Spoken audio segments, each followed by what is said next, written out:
На шесто място Дейвид Фишер, Сливен.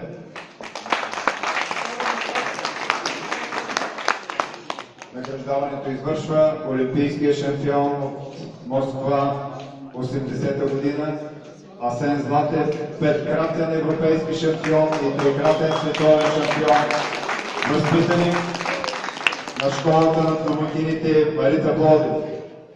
На пето място Златко Минчев, Марица Пловдив. Парични награди от спонсорите на турнира. Четвърто място Васил Господинов, Асеновец Асеновец.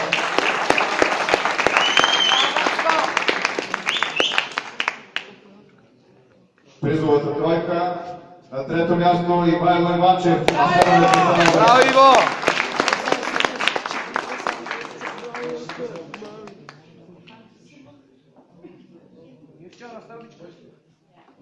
Не, той не знае.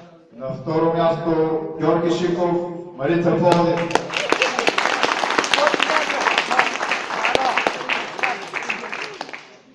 И шампион на турнир Милен Добрев в първия национален турнир на именития и легендарен щангист Божидар Андреев, Сливен.